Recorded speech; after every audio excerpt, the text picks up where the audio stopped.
My name is Sara Stevenson, and I'm so excited to be speaking to you on a really important topic. I'm just going to introduce a couple of things about me before we look at this question.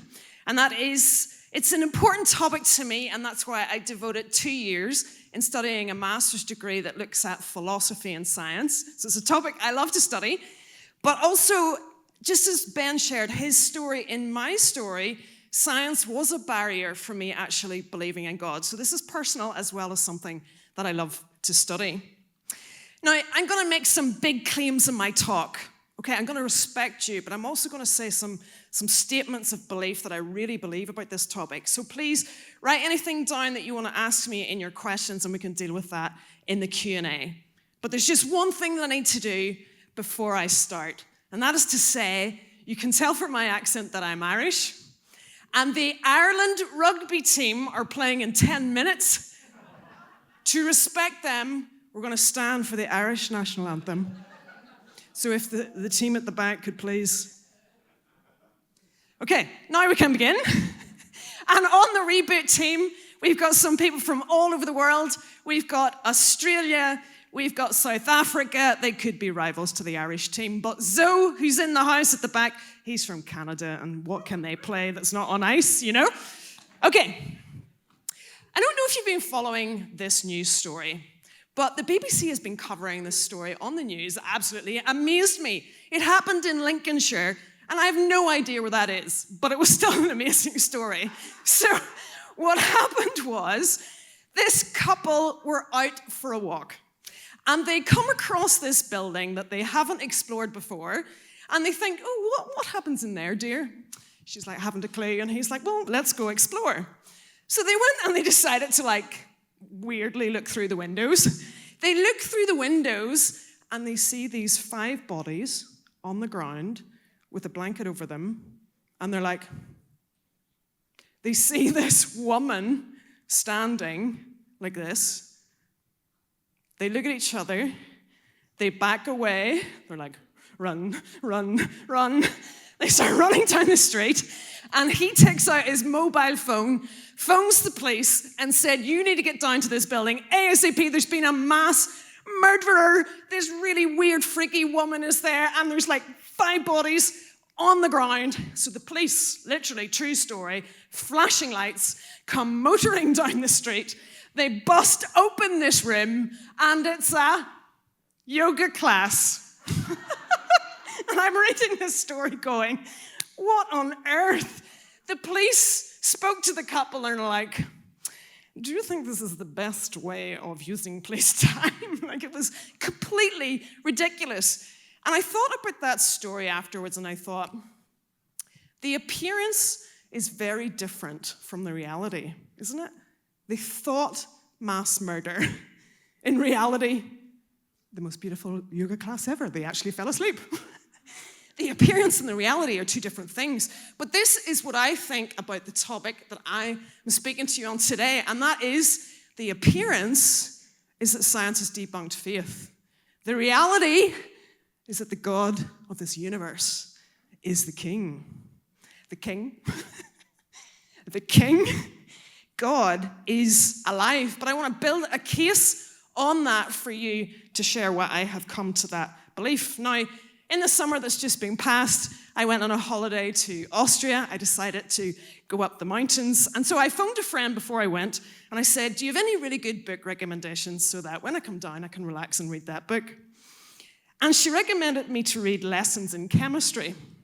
Now, the main purpose of this book is to tell the story of a scientist. We're looking at a topic called God in the Lab. She literally was a person that wanted to work in a lab. But the problem for her is that she was trying to practice science in the 60s, and it was just so difficult for her to do that as a woman. And so that's the primary purpose of the book. And it's an important discussion. The secondary purpose of the book, though, was to also make the claim that if you are a scientist, you cannot take the existence of God seriously. So she has this belief. Her partner, Calvin, has this belief. They even later on in the story introduce a religious leader who's sitting quivering in the book because science has come along. This is a quote from the book. The religious leader Thanks to his newly acquired understanding of atoms, matter, elements, and molecules, he now struggled to believe God had created anything. Not heaven, not earth, not even pizza. Science had something that he rarely encountered in his line of work: evidence. Now, I'm sure that you have encountered this in movies that you watch, in going to school, with friends that have said this, with teachers that have said this. It's been made out to you that science and religion are at war and that science is winning. It's a bit like another really random news story that I read recently, and that is that Elon Musk, who is the founder of X, replacing Twitter, he found out, this is back in 2022, that Mark Zuckerberg was going to have a rival to his tech company by setting up, which one? Threads. So that was going to be a rival to X.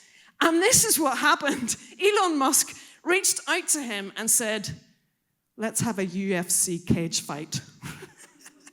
And I'm reading this story going, you are both tech gurus. You don't belong in a UFC ring. And yet, again, I couldn't help me but to think that this is exactly what we're doing to science and religion. We're forcing them into a UFC fight in which it doesn't belong. These are two subjects that are not at war. And there's 3 points that I'm going to really make that by.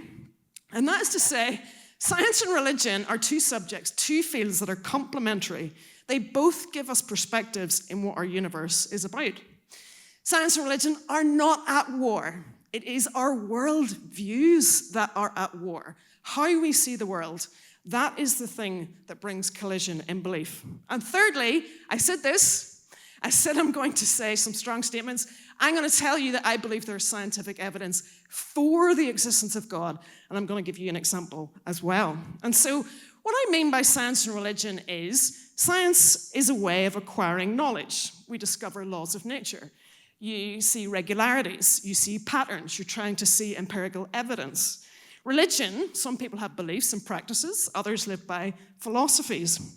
When it comes to science and understanding the world, some people are very positive about that and think that we can get to a stage in life where we can know everything. Stephen Hawking, for example, devoted his whole life into trying to get a theory of everything. Other scientists are much less optimistic than him because our universe is continuing to expand and we are stuck within it.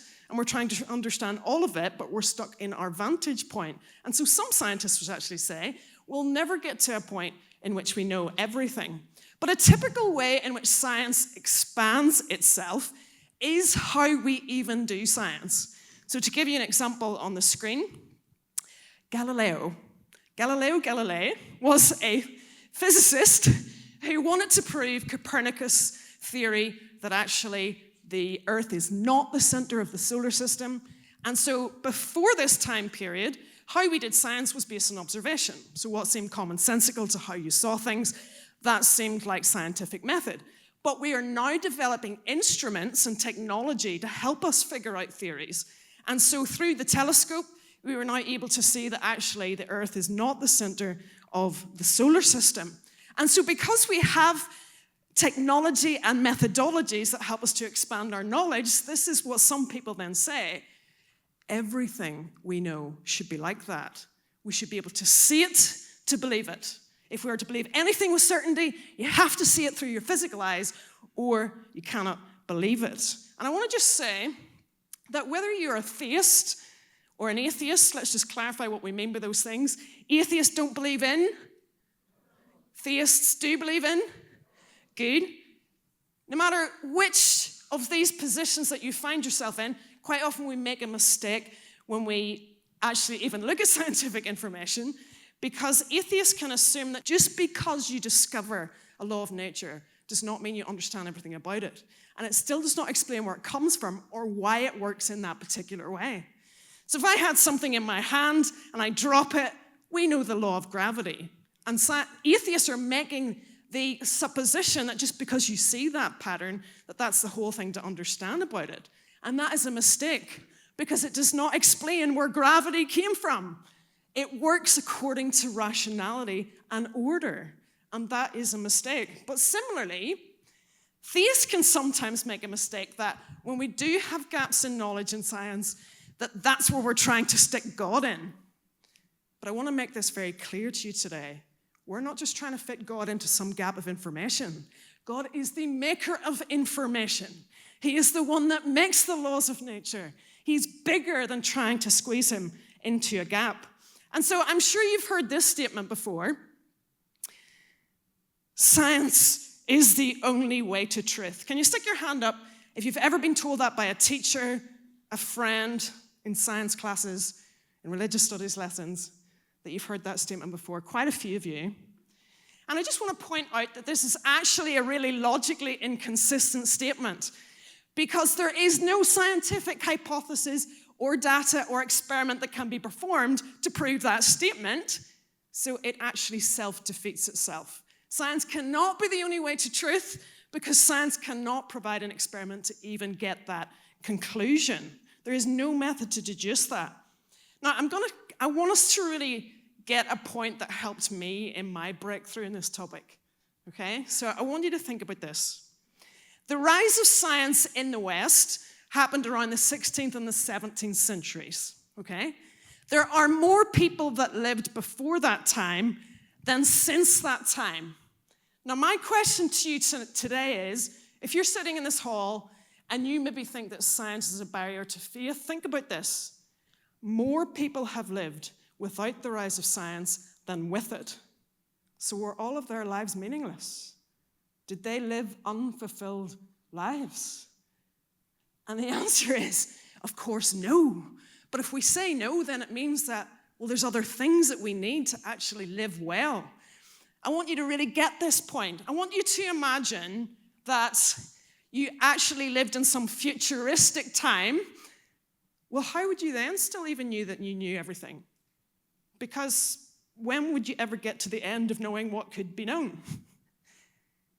So you might be in the hall today saying, yes, but Sarah, I want to know, I want to be certain before I believe. Ben's just done a talk where he's basically said to you today that he's going to give up his life for God. And you want to sit in the hall and say, but I want proof before I would do that. And I'm going to tell you something. It is not going to be knowing something. It's going to be what Claire and Ben said in that panel. It's going to be known. Not to know everything, but to be known. That is where you get your security. There's a letter in the New Testament. It comes from Philippians 4. And it says, in God, who is your perfect, loving Savior, this is what will cast out your fear.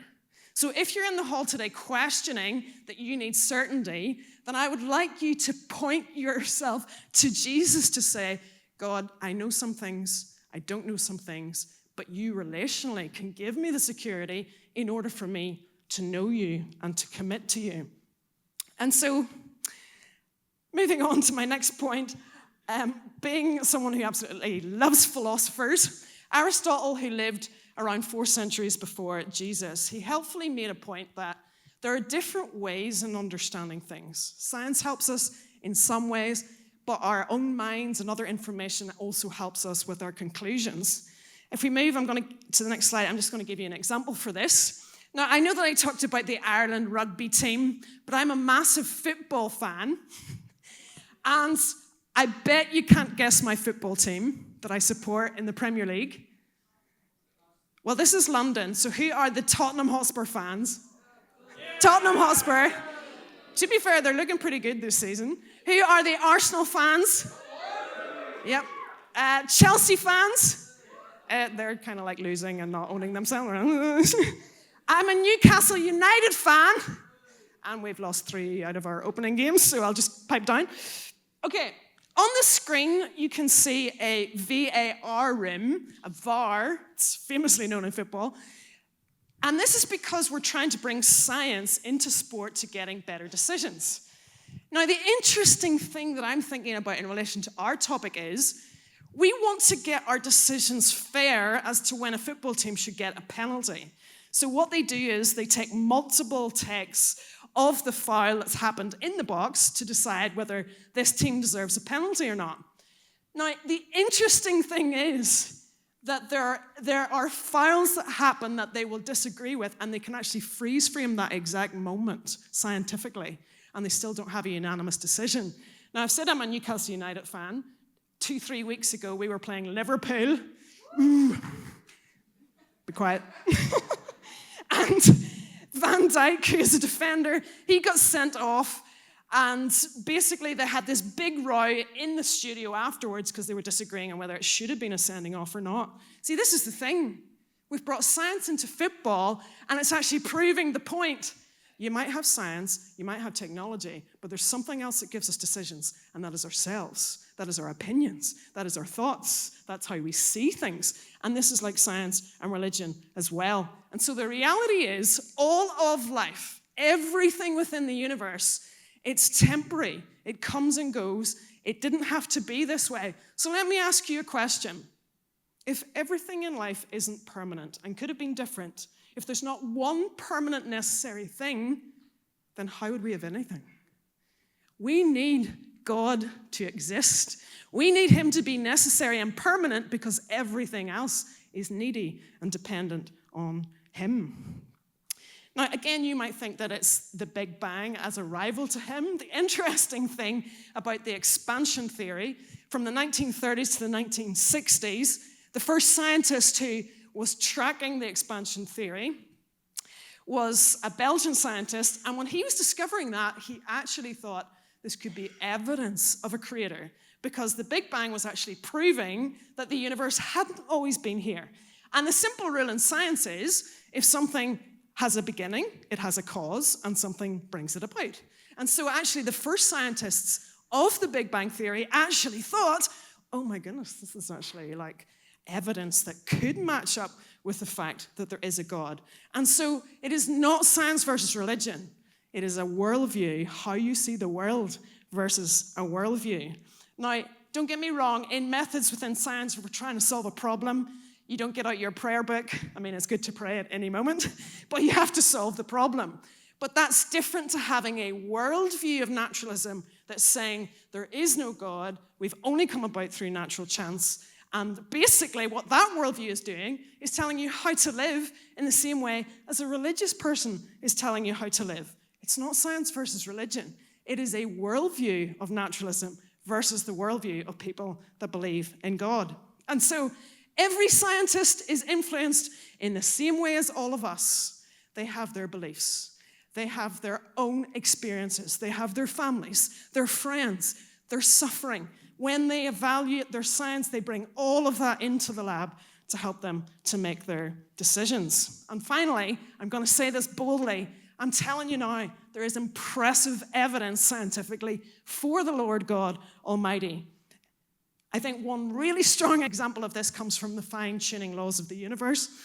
I'm just going to read from Robert J. Spitzer, and you can see this on the screen. He says, if we imagine all the parameters of the universe, such as the speed of light in a vacuum, the gravitational constant, electromagnetic coupling, and the masses of the elementary particles are represented by the settings of the dials of some kind of cosmic control panel, the findings of modern cosmology imply that if the settings of these dials were to be nudged even very slightly, we would not be here to discuss their significance. Now, you might be sitting there going, okay, English, please. The English of what he's just said is, if the laws in physics were any different, we would not have life on Earth. One example is gravity. We need that to be a long-range attractive force so that the formation of stars and planets could form. But we also needed a short nuclear force so that basically the nuclei of atoms, which comprises of all physical matter, which is what we're made of and what the world is made of, that needed to be the right amount. In fact, it had to be billions and billions and billions and billions of times stronger than gravity so that that could actually be bound together. English, please. The English is, it is precision. Ever heard the expression, looks like a duck, walks like a duck, is a duck? I'm telling you now, when you study the fine tunings of our universe, it looks like a duck, quacks like a duck, and by the way, the duck is the creator God who's made it all. The evidence is stacking up for a God. William Lane Craig gives the example. The fine tuning is like someone trying to hit a dartboard 100 million light years away and hitting it. It is literally impossible that by chance we have the universe. And yet, naturalists, we talked about their worldview, that all things have evolved naturally. They would say, well, if it happened, it did happen because we're here. That's one reply they sometimes give. Another reply they sometimes give is, you know the way in the Marvel movies that you have multiple universes? Well, in physics, the Guardians of the Galaxy actually don't exist, but there could be a multi-universe in which it makes the likelihood of life on Earth more likely if we've actually got more universes and more worlds. But listen, folks, the decision does not go away. Where does matter come from? Where does this rationality come from? Where does intelligence come from? It cannot be explained away naturally. We need God. And so I believe today, as someone who journeyed from once believing that science had debunked faith to now standing in front of you today to say there is a really strong cumulative case for God existing. It's fine-tuning of the universe. It's your brains and your minds. You have 100 billion neurons firing in your brain, and yet we still don't understand why we think the way that we do. We're human beings. We care about love and justice. John Polkinghorne, who was a physicist and a religious leader, he says, the Christian faith is not grounded on wishful thinking. It's built upon carefully investigated information. Amir D. Assel, he was a mathematician. He wrote for Time magazine in America. He says that, why are we putting these two subjects into a fight? They don't belong there. They are actually two sides of our human nature to marvel at the universe.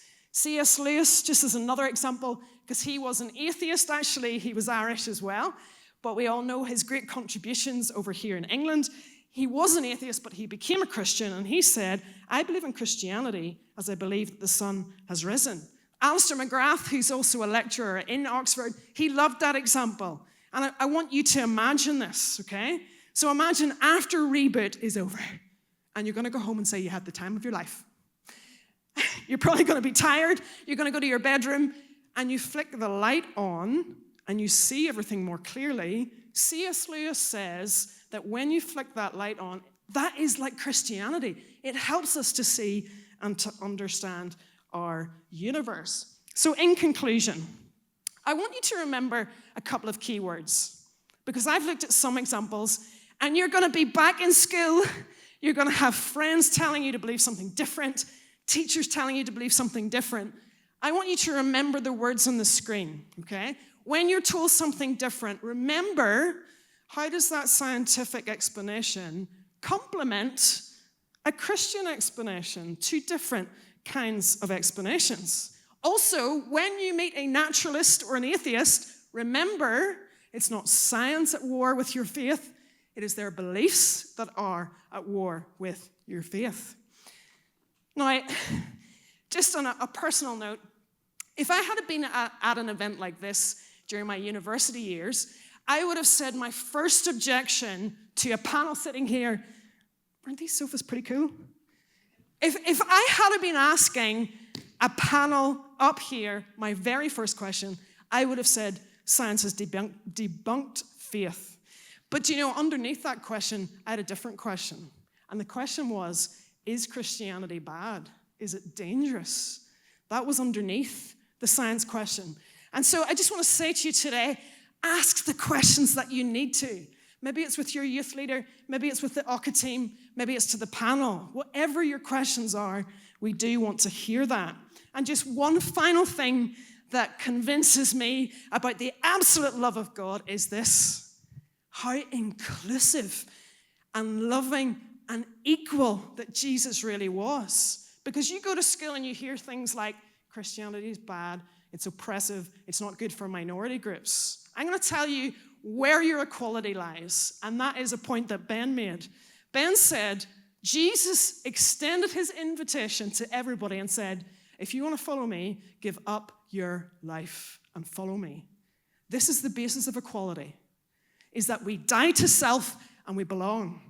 Whether you are young, whether you are old, whether you are men or women, whether you're from Ireland or Australia or Canada or Africa or Asia, whether you would identify as LGBT or straight, the equality is we're all invited. amen to the loveliness and the equalness of Jesus Christ. That is what we are inviting you to today. Thank you.